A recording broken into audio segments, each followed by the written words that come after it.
Welcome to another tutorial video. This one is going to be all about the precedent transaction analysis. I'm going to give you some examples, go through a few of the Excel calculations, and show you how to do this with cheap and free data sources. Now, we've covered the DCF model and comparable company analysis in this channel before, but we haven't really featured much of anything about the last major valuation methodology, precedent transactions, also known as M&A comparables or comparable M&A deals. It's difficult to teach this one unless you have access to some paid subscription services, but I will do my best here and show you some alternative ways of gathering data to perform this analysis. I'll also tell you upfront that in my opinion, precedent transactions are less useful and they're more difficult to find and use than public comps or the DCF. But you still need to know about them for interviews, for case studies, and for the job itself, so we're going to proceed here and go through the main points. I'm going to start by giving you some of the overview and rationale for why you might use precedent transactions in evaluation. Then we'll go into how you find and screen for transactions, including what to do if you don't have access to something like Capital IQ or FactSet. Then in part 3, we'll discuss how to pick the right metrics and multiples to use. In part 4, we'll discuss how to apply the multiples from the precedent transactions to value your company. Then in part 5, I'll give you a quick overview of how to do the analysis for a precedent transaction manually if you don't have access to some of these subscription data sources. And then in part 6, we'll discuss the trade-offs of precedent transactions and some of the downsides to this methodology. Let's get started with the rationale. The idea here is to find companies that are similar to the one that you're valuing that have been acquired and to use the multiples paid by the acquirers to value your company. So for example, maybe you're looking at company A right now, you are valuing it. It has an enterprise value of $2,500, it has revenue of $1,000 and EBITDA of $200. Now you look at 10 similar recent M&A transactions in this market and you find that acquirers have paid between 2x and 3x revenue and between 8x and 14x EBITDA for the target companies. Those are your ranges of valuation multiples here. So based on that, company A should be worth between 2 times and 3 times revenue and between 8 times and 14 times EBITDA, which means that its enterprise value should be in these ranges between $2,000 and $3,000 or between $1,600 and $2,800. And right now, its enterprise value is $2,500. And so based on that, we would say that this company seems appropriately valued based on the multiples from these precedent transactions. And that is the basic idea here. It's within the valuation ranges implied by both sets of multiples, and that's why we'd say it's appropriately valued. The main point and the main advantage of precedent transactions is that the multiples here represent what other companies have paid in real life for similar companies in this industry. So in theory, the valuations produced by precedent transactions should be more grounded than those produced by other methodologies, such as the DCF, for example, which can accept almost anything as inputs. But there are also some pretty big disadvantages to this methodology, ranging from data gathering and the inability to find data in a lot of cases, to the concept of similar transactions and what that actually means, to the fact that you will sometimes get higher or at least more random values from this analysis. So if you want to conduct a precedent transaction analysis by yourself, here are the steps to follow. First, you want to find or select an appropriate set of transactions. Then you determine the metrics or multiples that you want to use. Then you calculate the multiples for all the transactions. And then you apply the median or the 25th or 75th percentile multiples from the set to your company to estimate its implied equity value and implied enterprise value, and then to get to its implied share price if it is a public company. And to illustrate all this, I'm going to be using 2 different sets here. One set of precedent transactions for this steel company, Steel Dynamics based in the US. We look at acquired steel companies here. And then we have another set of precedent transactions for this pharmaceutical company, Jazz Pharmaceuticals. And this set lists acquired biotech and pharmaceutical companies. We're using similar metrics and multiples here, but of course, the actual numbers are all different because these are very different industries. So let's go into the next part and talk about how to find and screen for precedent transactions. The best and easiest approach here is to use a service like Capital IQ and to screen for transactions based on financial, geographic, and industry criteria, and also dates. And you always want to base this on the profile of the target. It doesn't matter what the buyer looked like, you care about what the seller looked like, where it was based, what industry it was in, how much revenue or EBITDA it had, or what the purchase equity value or enterprise value in the deal was. So for example, you could look for deals with transaction enterprise values above 500 million that had targets based in the US that were in the steel manufacturing industry, and look at this over the past 10 years. And if you have access to Capital IQ, as I do, it's very easy to do that. You enter the industry classification, the M&A announcement date, the total transaction value, or you could go with the transaction enterprise value, and then the geographic location, and you can get a good set of precedent transactions like that, and it's all very straightforward and easy. There are no hard and fast or universal rules about the exact screening criteria to use. You could go back 1 or 2 years, you can go back 5 years, you can go back 10 years. There are some sets of precedent transactions that even go back 20 years. It really depends on how many relevant deals you can find, and it's quite subjective how strict or loose you make this criteria. A good goal is to aim for about 5 to 10 deals at the minimum, but you don't want 50 deals. 20 might be a good upper limit. So if your deal list has between 10 and 20 deals, that's probably a good target to aim for. And in both cases here, we get to something around that. We have about 15 steel M&A deals. And then on the biotech and pharmaceutical side, we have about 17 deals here. So these lists are pretty good in terms of the size and relevancy. As with the comparable public companies, you want the acquired companies in this set to have similar risk and potential return profiles. In other words, you want the target companies to have similar discount rates so that the multiples are more meaningful. If you don't have access to Capital IQ or other paid services, you have a few options, and most of these options, of course, involve Google, and they really start and end with Google searches. The first and probably the easiest option is to find a recent deal in the sector from news and press releases and search for the deal's name, the buyer's name and the seller's name, and then fairness opinion in double quotes, and then limit your search to the sec.gov site. And if at least one of the companies, usually the seller, but sometimes even the buyer, if at least one of the companies is US based, you might be able to find a set of precedent transactions there. For example, in this separate window, I have searched for this deal in the steel industry between Cleveland Cliffs and AK Steel Holding, and I've searched for fairness opinion, and we got this result. We got right here this link that says opinion of Moelis, and if you click that link and go through to it, you can find the fairness opinion from Moelis, and if you scroll down, you can actually find a set of steel company precedent transactions that Moelis created, or at least filtered and refined for this particular company and this particular deal. So this is probably the easiest option if at least one of the companies involved was US based, because in the US, the SEC requires disclosure of these types of fairness opinions and valuations. We get lucky here since we found this so easily, but this set of transactions is quite random, so we ended up not actually using it in our valuation. It's a global set. Many of these deals are quite old, 15 years old or even longer than that. So we ended up not actually using this set, but if we didn't have access to Capital IQ, we could have easily picked this set and used it in our valuation. Another option is to look up M&A industry reports from Big Four firms and boutique banks by Googling terms like the industry name, M&A reports, multiples, all in quotes, and you might be able to find summaries like that.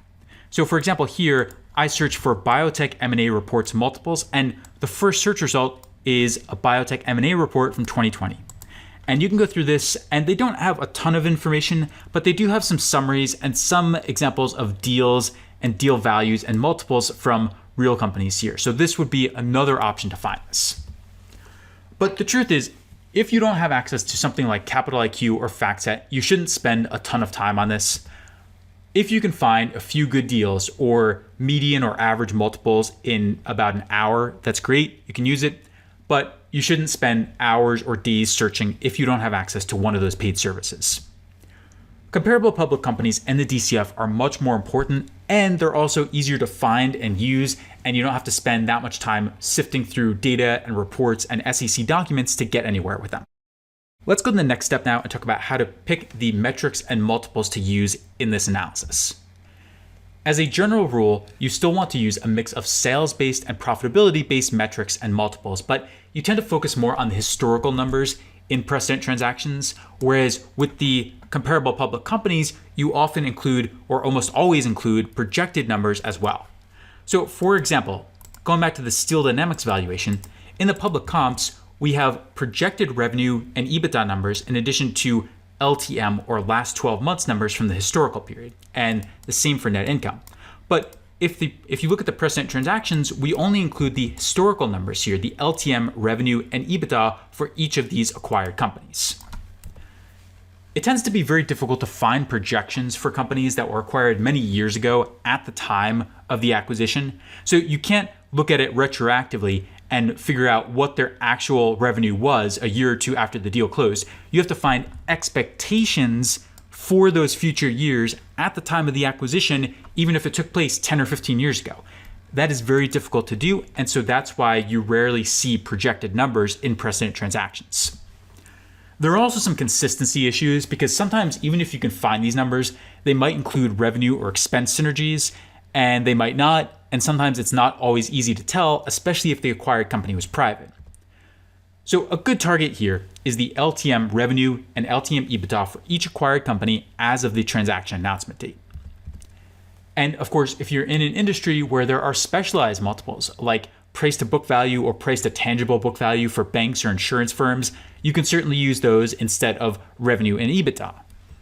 Another addition is that you could add premiums as well, especially for any sets that have a lot of public acquired companies. So for these, you can look at the offer price per share versus the target's pre-deal share price. For example, if the buyer paid $150 per share and the seller was trading at $100 per share before the deal, that is a 50% premium.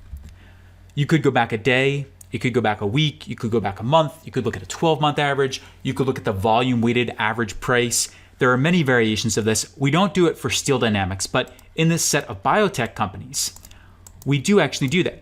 And for each company, or each public company anyway, we look at the offer price, we look at the share price 1 day before, 1 week before, and 1 month before, and then we calculate premiums based on that, just using some simple arithmetic in Excel, and we get to these average premiums of about 40 to 50%, depending on the time period down here.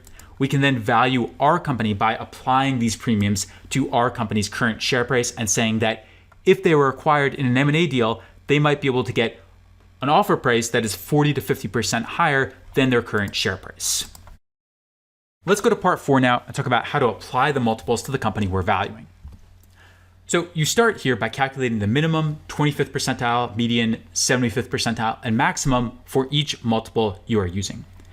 You see the calculations here for Steel Dynamics, where we go through and we literally just apply the max function and the quartile functions, the median functions in Excel, and we get to our ranges, the minimum to the median to the maximum for the revenue and EBITDA multiples like that. We then multiply the applicable company figures by these multiples to calculate the implied enterprise values. So if you go and look at the val sum tab over here, and what we're doing, essentially for the precedent transactions, we take the company's own LTM revenue and we multiply it by each of these multiples to get to the company's implied enterprise value according to that multiple. And then to get to the implied share price, we take that implied enterprise value down here.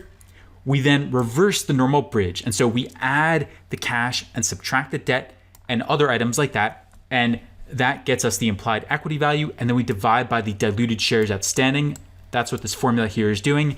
And that gives us the company's implied share price. And that is how you apply the precedent transaction multiples to your company to value it. And then of course we graph the results right here in this valuation graph. This lets us compare the company's valuation according to precedent transactions to its valuation by all these other methodologies.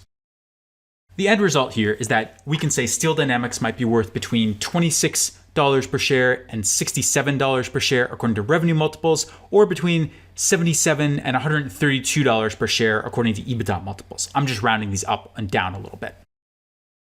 Let's now go to the next part and talk about how you might do a manual analysis of a precedent transaction. Now, in most cases, you are going to rely on the metrics, multiples, and purchase equity value and purchase enterprise value figures from Capital IQ, Fairness Opinions, industry reports, and other sources like that. But if you want to go beyond that, you can certainly do it yourself and actually calculate all the numbers rather than using these other sources. I would not recommend doing this unless you need to for your full-time job.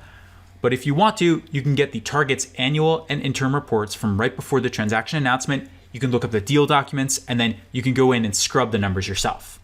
So in the example we're providing here, we can look up this deal between AstraZeneca and Alexion Pharmaceuticals and get the company's 10K annual report. get the 10Q quarterly report for Alexion, and then look up the deal press release, which has information on the offer price per share and the share count and all that. And we could go through this whole process and do that. And then we could go and get the fairness opinion for the company, which has some information on the projected financial figures, and also get the definitive agreement for the company, which has some information on the share count. And then we could go into Excel, and for a metric like EBITDA, we could search through the filings and add back non-recurring charges that affect operating income. And I've done something like that here in this separate Excel file. I've taken the operating income from the company's income statement. I've added back some non-recurring charges. I've added the depreciation and amortization from the cash flow statement to calculate EBITDA. And we get these numbers for the LTM period for both revenue and EBITDA. And then we get the balance sheet data, and then we have to go through and get the offer price per share, calculate the diluted shares, and go through that whole process for the company. And you can see it in the Excel file right here. The purchase equity value and purchase enterprise value should be based on the offer price per share, or for private companies, just the lump sum amount offered to acquire them. You have to get the company's share count and balance sheet from just before the announcement as well. I've provided this example here for the AstraZeneca Alexion deal, but I'm going to warn you in advance that this analysis is a waste of time that barely improves the results in probably 99% of cases. Also, if you're dealing with a private company, you can't even really do this. You have to rely on press releases, announcements, and random Google searches because private companies do not have publicly disclosed financials. So the best you can do is maybe get an estimate from a press release or an interview or something like that, but it's not very precise and it's not exact no matter how much time and effort you put into it. We're at the final section now, so let's talk about some of the trade-offs of precedent transactions and some of the downsides to this analysis. Most textbooks, interview guides, valuation guides, and other sources will tell you that precedent transactions tend to produce higher valuations than the public comps because of the control premium. In other words, when an acquirer goes from owning nothing of the target company or a minority stake in the target company to owning over 50% of the target company, it has to pay a premium to do that. So if the target company is trading at $100 per share, it has no reason to accept an offer to sell the company for $100 per share.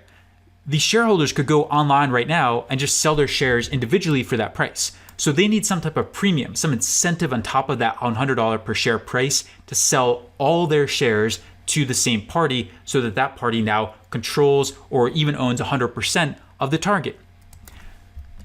Now, this idea about the control premium is true, but if you look at the actual numbers in real life, it doesn't quite match up with this theory, and I'll show you a few examples in Excel. In real life, it's more accurate to say that precedent transactions produce a wider range of implied values than the other methodologies. Let's take a look at a few examples. So if you look at Steel Dynamics, yes, you could say that if you compare the EBITDA multiples for the public comps to the precedent transactions are definitely higher. But the main thing that I would observe in this graph is that the range from the public comps is narrower than the range from the precedent transactions. You could argue that the EBITDA multiples produce somewhat higher values, but I would just say that the range is simply a lot wider. If you look at the Jazz Pharmaceuticals valuation graph, here we get a little bit of a different story. On average, the precedent transactions are probably a little bit higher in terms of the median or average values produced. It's not quite as wide a range as the one from the public comps, but if you compare it to the ranges from the DCF, it's actually quite a bit wider. And going back to Steel Dynamics, we get a similar story there where the precedent transaction range is much wider than the range from the DCF analysis. This happens for a couple of reasons. One is that deals are done for different reasons. You might have one deal where the company is distressed or not doing well, and it has to sell itself to simply stay afloat. Deals could be done at different times and in different market environments, and multiples change a lot over time. And sometimes the data is wrong or incomplete, especially if you're dealing with acquisitions of private companies. If you look at deals that span a range of 10 years, the multiples could easily shift significantly over that time.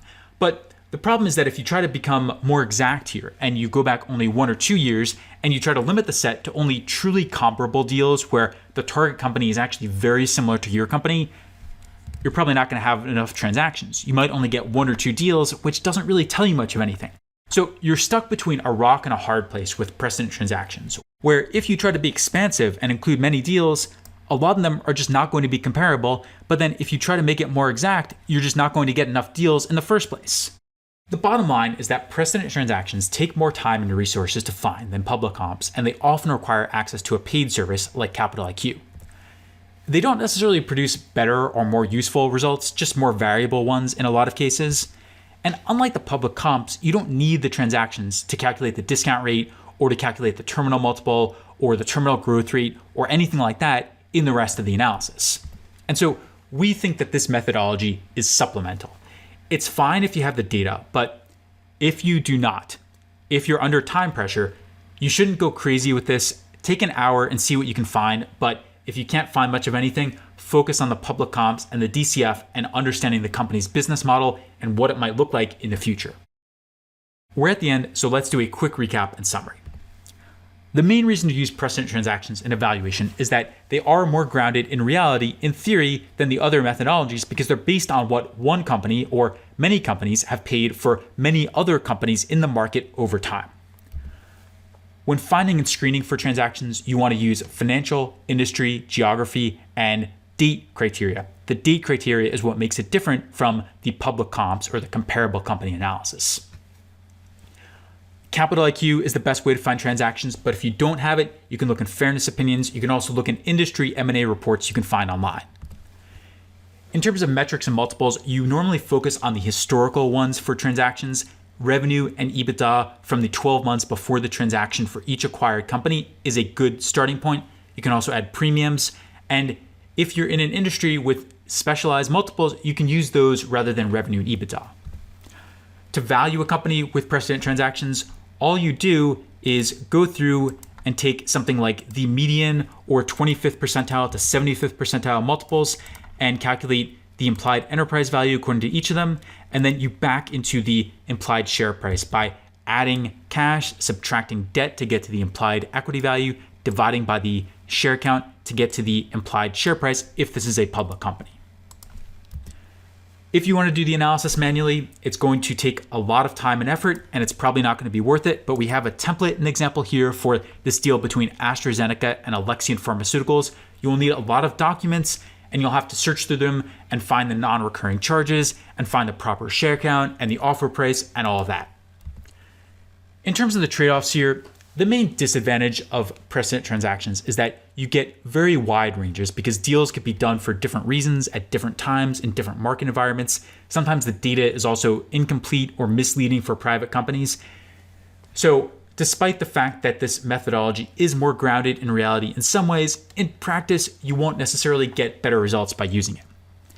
That's about it for this tutorial. Hopefully now you have a better idea of how to use precedent transactions in valuations and some of the advantages and disadvantages, as well as how to do it if you don't have access to these paid data sources.